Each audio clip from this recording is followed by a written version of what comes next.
Hello friends, कैसे हैं आप सब? आशा करती हूँ सभी अच्छे और स्वस्थ होंगे। आज की जो मैं ये कहानी लेकर आई हूँ, यह कहानी है कर्नाटक का एक गांव लगता है लगावी अथानी ताबूस। वहाँ पर एक लड़का जो मैकेनिकल इंजीनियर है, जिसका नाम संतोष होता है, उसकी शादी डॉक्टर रेणुका, जो चरचर की रहने वाली होती है, उसके साथ हो जाती है। शादी के कुछ महीने बहुत अच्छे से गुजर जाते हैं और बहुत सब लोग खुश रहते हैं परिवार में भी।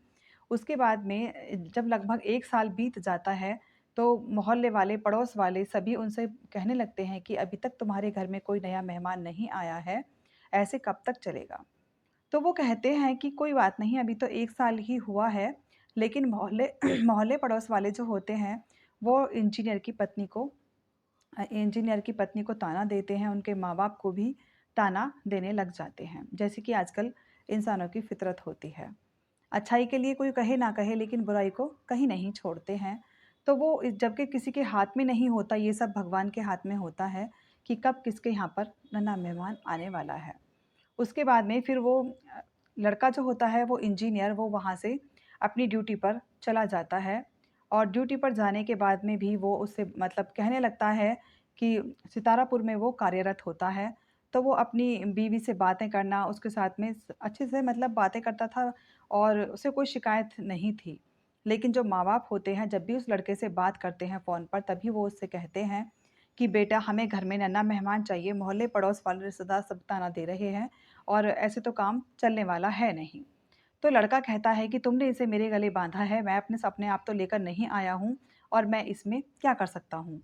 तो वो कहते हैं माँ-बाप कि तुम एक काम करो, इसे अपनी ज़िंदगी से हटा दो और दूसरी शादी कर लो। कितना आसान होता है, एक इंसान के प्रति एक इंसान ऐसा कहे, तो कहने वालों के लिए कितना आसान है। लेकिन इस बात की भनक रेणुका को नहीं होती है और वो अपनी क्लिनिक पर जाना-आना, अपना काम करना, उसे किसी तरह से कोई वो ज़्यादा टेंशन नहीं लेती है। तो इसी बीच में जो उसका पति होता है, वो दूसरी शादी कर लेता है, क्योंकि शादी लीगल नहीं मानी जाती, तो वो अपनी उस पत्नी को छुपा कर रखता है। वहीं जो सितारापुर में उसकी पोस्टिंग होती है, जहाँ पर वो रहता है, वहीं पर वो उसके साथ में अपना रहने लगता है और फिर बहुत कम कर देता है अपने घर में आना-जाना। और अगर जब भी वो छुट्टी पर आता है, जब भी अपने घर आता है, तो अपनी बीवी को एक पैर पर खड़ा रखता है, काम के लिए ये प्रेशर, वो प्रेशर बनाता है पूरी तरह। और जब वो कुछ कहती है, तो उसके साथ में वो बहुत मारपीट करने लग जाता है। तो मोहल्ले पड़ोस के लोग भी कहते हैं उससे कि बेटा, तुम इतनी मारपीट क्यों सहती हो? पढ़ी-लिखी हो, डॉक्टर हो, तुम अपने घर चली जाओ।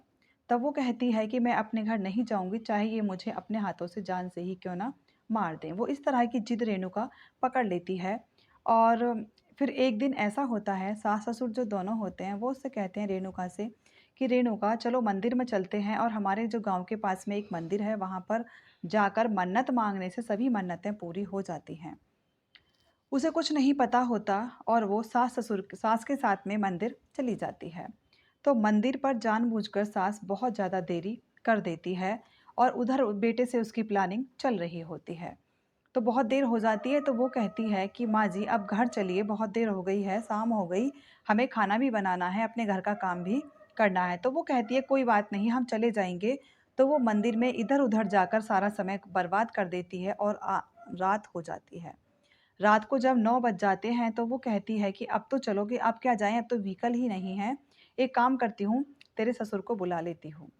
फिर वो अपने पति को फ़ोन करती है, जो सास होती है, और अपने पति को फ़ोन करने के बाद में वो कहती है कि तुम आ जाओ और हमें दोनों को यहाँ से ले जाओ।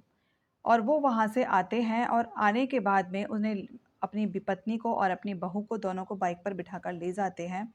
तो लगभग 10 बजे का टाइम होता है, जब वो बिल्कुल अपने गाँव के पास पहुँचने वाले होते हैं, तभी उन्हें पता चलता है कि उनकी बहू नीचे गिर गई और जो जिसकी साड़ी बाइक के मतलब पल्लू जो है, वो बाइक में लिपट कर लगभग आधा किलोमीटर तक खिंचती वो चली जाती है।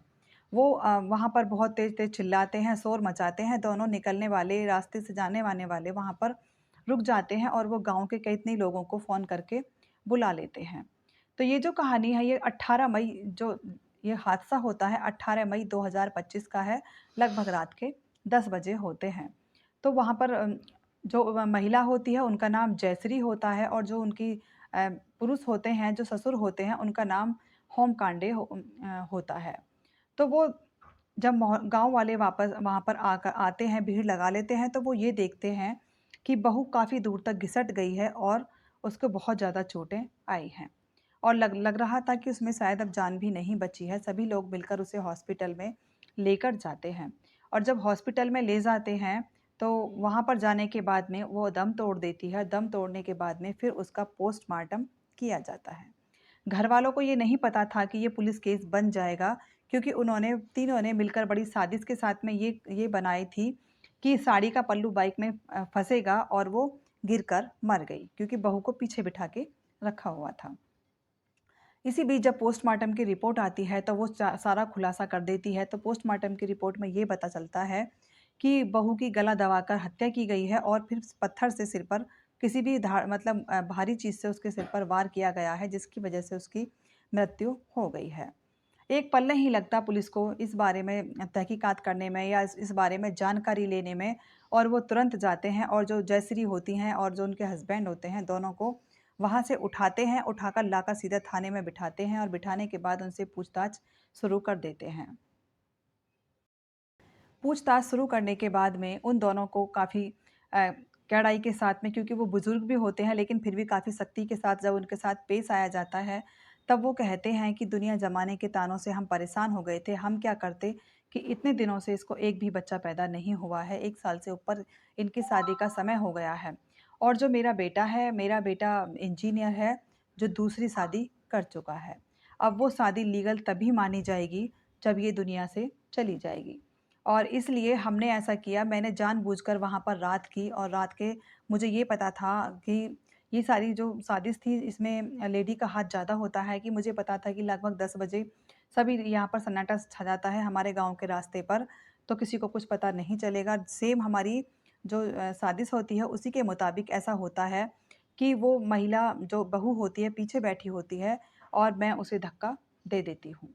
और धक्का देने के बाद वो ज़मीन पर गिर जाती है, और ज़मीन पर गिरने के बाद में मैं उस और ये दोनों हम दोनों हस्बैंड वाइफ़ मिलकर उसके गले को दबा देते हैं, और दबाने के बाद में वहाँ पर एक ईंट रखी प पड़ी हुई थी सड़क पर, और वो पत्थर ईंट हम इसके सिर पर 2-3 बार मारते हैं, जब तक ये मर नहीं जाती है।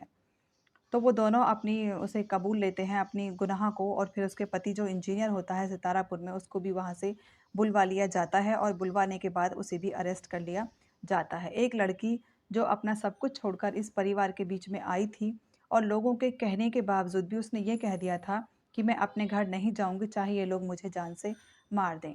पता नहीं उस लड़की के परिवार में ऐसी क्या प्रॉब्लम रही होगी, जो उसने मायके जाने के लिए भी मना कर दिया, और ससुराल वालों ने भी उसके साथ में ऐसा सलूक किया।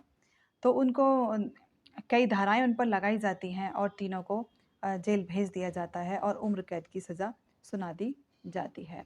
अब जो पति बच्चे की तलाश में ये था कि भई बच्चा मेरे हो जाएगा, दूसरी शादी भी कर लेता है। अब वो दूसरी जो महिला होती है, उसका भी जीवन बेकार हो जाता है, बर्बाद हो जाता है, और उन तीनों को जेल भेज दिया जाता है, और एक डॉक्टर दुनिया से कम हो जाती है।